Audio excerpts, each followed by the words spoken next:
Think of the things that can trigger a sense of nostalgia. Smells, sounds, images. Sometimes all it takes is just one of them to take you straight back to simpler times, comforting times. Close your eyes for a moment.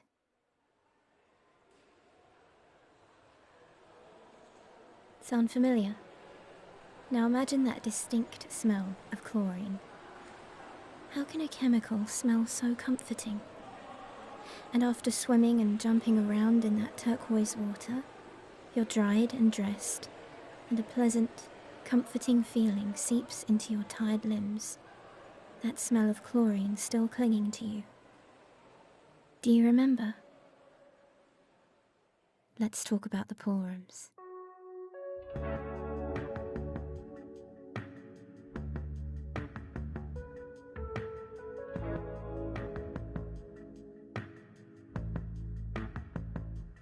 So, what are the Poolrooms?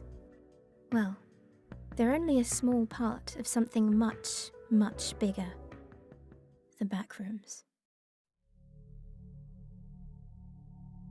It all started with one image posted anonymously on 4chan's paranormal board on the 12th of May 2019, with the following caption: "If you're not careful and you no-clip out of reality in the wrong areas, you'll end up in the Backrooms, where it's nothing but the stink of old moist carpet, the madness of mono-yellow, the endless background noise of fluorescent lights at maximum hum buzz, and approximately 600 million square miles of randomly segmented empty rooms to be trapped in. God save you if you hear something wandering around nearby, because it sure as hell has heard you." Not so comforting, right? What's less comforting is that no one knows the true origin of this image. According to the Lost Media Wiki, research from other users revealed that the image was uploaded before 2013, but the original post was lost to time in the archives. The metadata of the image also reveals that the photo was taken by a camera manufactured from 2001 to 2002, implying that the photograph might have been taken sometime in the early 2000s. There were theories that the image was AI generated and therefore doesn't actually exist, but this was more or less disproved by metadata analysts. So, we have an unknown image of an unknown place taken by an unknown person, and a theory of another dimension outside of our perceived reality, and unlimited. More theories quickly spread, and before long the Backrooms became a popular urban legend. People began to discuss the concept of liminal spaces and the strange sense of both comfort and discomfort they bring. What does liminal mean? It's something that occupies a position at, or on both sides of, a boundary or threshold, something relating to a transitional or initial stage of a process. This can be physical, emotional, or metaphorical. So, physically, a liminal space could be a stairway, a hallway, an open space. Something that exists as a transition between two destinations, a space that you must traverse in order to get where you need to be. So what happens when you don't know where you're going? A liminal space is an aesthetic. Places that are abandoned or oftentimes empty, like a shopping mall at 2 a.m, a school corridor during summer break, or an abandoned arcade. The space becomes eerie, forlorn, and even surreal, yet somehow familiar. Despite having never seen that place before, your mind seems to recognize it. It feels nostalgic. The Backrooms are vast and endless, and so are its many levels, ranging from claustrophobic tunnels to infinite cities, from places that seem almost normal to places that make no sense at all. The concept is that if you're not careful, you can no-clip out of reality. Gamers are familiar with this term, which involves breaking out of the boundaries of a designated map in a video game and being able to explore that which is not normally visible. This can also be unnerving. Players see things they are not meant to see. Characters and places become distorted. Strange sounds and noises can be heard. And the idea that these things are going on in the background while you play the game, blissfully unaware, is unsettling to say the least.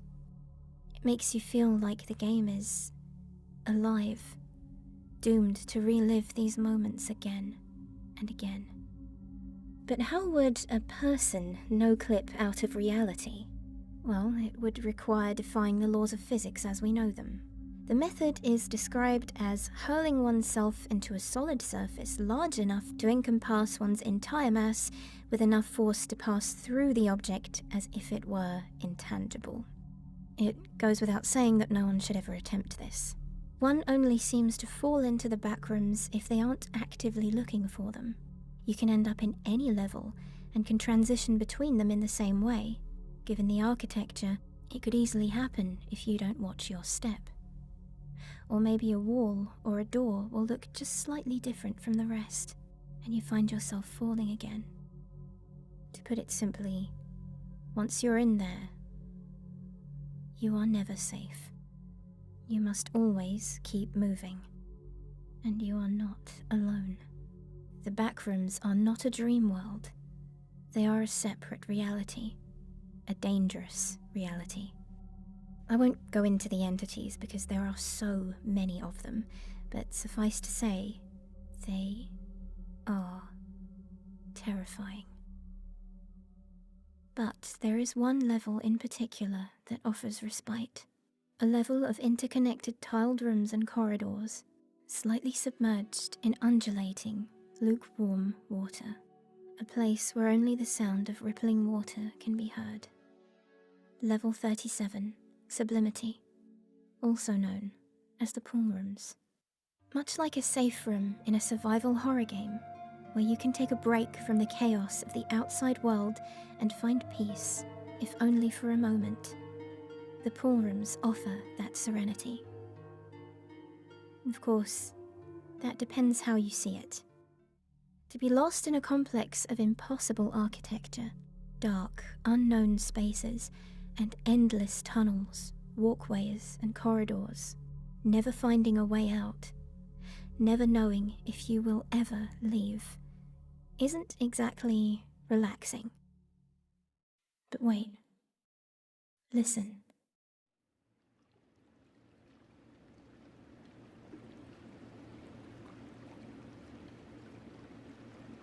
Nothing. There is no time here. Money has no value, no plans, no people, no expectations, no responsibilities, no noise. It's just you in this strange, beautiful place. Just you, wandering through pools of clear blue water. Can a place like this really seem so intimidating? Strange, perhaps, unsettling even, but the desire to aimlessly wander remains. If we take a look at the Backrooms wiki, it is said that the water here contains traces of magnesium sulfate, more commonly known as Epsom salt. This compound, when engulfing one's body for extended periods of time, has a naturally relaxing effect, relieving muscles and alleviating bodily pains. There are other unknown compounds, but it's believed they have the same calming effect. There are no entities here. Well, that isn't entirely true. The hydrolytis plague. The hydrolytis plague is a bacterium located in the water of the darker areas of level 37. The disease lurks around untreated in stagnant bodies of water, being most common in abandoned pools. It is said to spread rapidly due to the lack of chlorine. This could mean that the pool rooms contain no chlorine at all, or just not enough in some areas, After all, this is not a human-controlled environment. Hydrolitis is mainly transmitted by airborne particles containing the bacterium, or by the consumption of water containing the disease. Those infected can exhale the particles, possibly infecting others when in close proximity. The disease has multiple symptoms, including weakness, high fever, severe pain, and possibly delirium if infected for a longer period of time. Details. Would I still want to go there? I would. When my mind is racing with too many thoughts, when I'm stressed to the point of exhaustion and just want a break, I picture this place. It's so mysteriously beautiful, so eerily serene. Anyone who finds the music and the aesthetic of the Silent Hill games will understand. Sometimes we long to be alone, to be away from everything, to disappear. A game that depicts this to absolute perfection is Anemoiapolis, developed by Andrew Quist. This creator is a genius, and he's making it by himself. There are so many fascinating illustrations of liminal spaces, but there is something about his art that draws you into another world. The architecture, the surfaces, textures and colours he uses are nostalgic and dreamlike. I sometimes find myself leaving on a no commentary let's play and just watching and listening, losing myself in the tiled spaces. Described as the most relaxing horror game you'll ever play, Anemoiapolis, anemoia meaning nostalgia for a time or a place one has never known, and polis meaning city in Greek, puts you in the shoes of a protagonist who seems to be doing some routine electrical maintenance at an abandoned park. You discover something isn't right, and when you go to check... Oh, shit.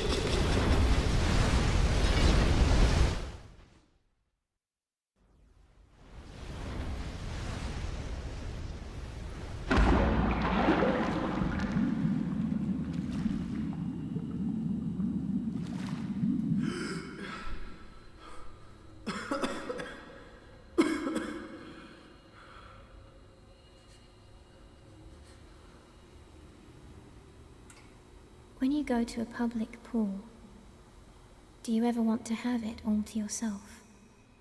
To stay after closing time and watch the lights turn on to create a dim, comfortable glow in the warm blue water? Maybe I could just stay here for a while. I'm gonna say it. This is the most beautiful game I have ever played. Now don't get me wrong, I'm not comparing it to detailed mountainous landscapes, ancient ruins, forests and open worlds, but this is a different kind of beauty all on its own. One that some would find horrifying. In Anemoiapolis, there is no hydrolitis plague. There is something else.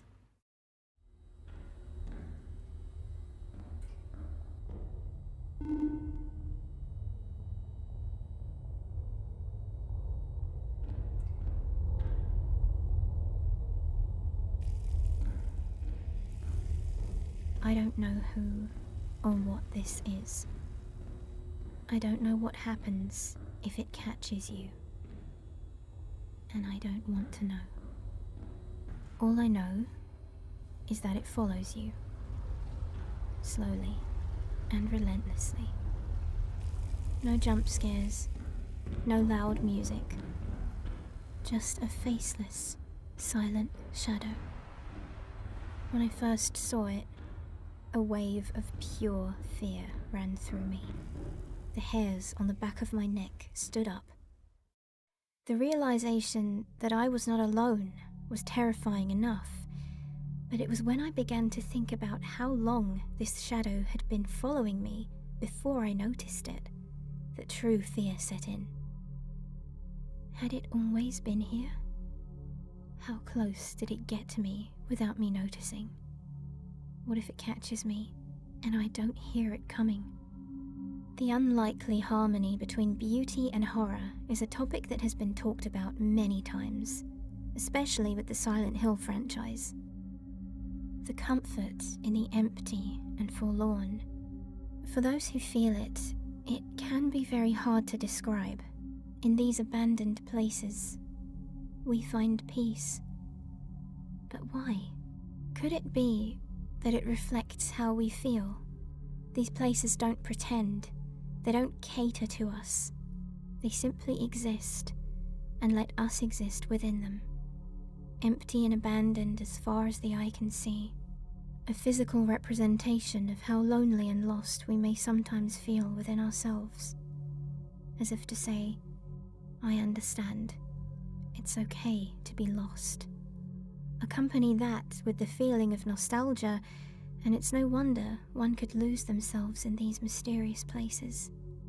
When you were out somewhere with your parents as a child, and you'd sometimes wander off in, say, an arcade or a hotel hallway, if only for a moment, you'd find yourself alone, reaching places people don't normally go, like a storage room or a back corridor reserved only for staff.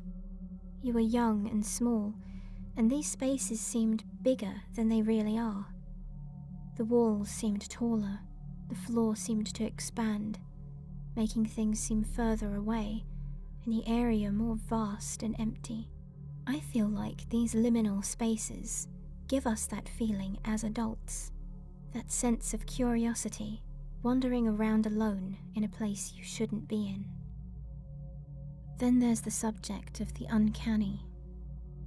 Uncanny Valley, a psychological concept that describes the feelings of unease or revulsion that people tend to have towards artificial representations of human beings as robots or computer animations that closely imitate many, but not all, the features and behaviors of actual human beings.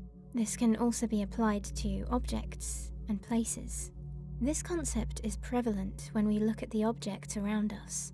Plastic chairs facing towards the pool, diving boards, inflatables, slides, and water jets with fun designs. All these things are destined for human use, but there is no one around to use them. They are there to install a false sense of normality, when this place is anything but normal. It's like these strange spaces are saying, see, you remember this, don't you? Isn't this what it looked like in your memories? And truth be told, what makes it look so dreamlike and surreal is that if our brains were to reconstruct an area that we've seen before, it would probably look something like this. Reality is unmistakable and precise, filling in any blanks that our imagination would otherwise conjure up. But the mind wanders. Take this carpet, for example. The crazy fluorescent colours over a dark background are styles that aren't used anymore, but were all over the place in the 80s and the 90s, and even the early 2000s. A lot of us grew up during that time, and some spaces still have those designs today. It's another image of our childhood. Walking through these spaces is like dream walking through memories. Perhaps that's why it seems so familiar. But the realization that, although it may look like a dream but isn't, instills a sense of unease, of dread. You'll have to leave eventually. You can't stay here forever. You need to find a way out. This yet unfinished masterpiece of a game manages to simultaneously make me want to stay forever and to get out as soon as possible. If you haven't played it yet, I urge you to. If you're like me and you like atmospheric games, you will love this. Let me know how you feel about liminal spaces and empty swimming pools. Do you find them calming or daunting? Do you know any other games that give off the same aesthetic? aside from the Backrooms games, because there are quite a few now. I hope you enjoyed this video. It's a bit clumsy, I'm not used to doing organised documentary-style videos, but I do enjoy it. This was a very passionate subject for me because the concept of the pool rooms is something that has always helped to calm me down whenever I'm feeling overwhelmed, and I wanted to share that feeling with you. Thank you for listening, and be careful where you wander. I'll see you in the next video. Bye.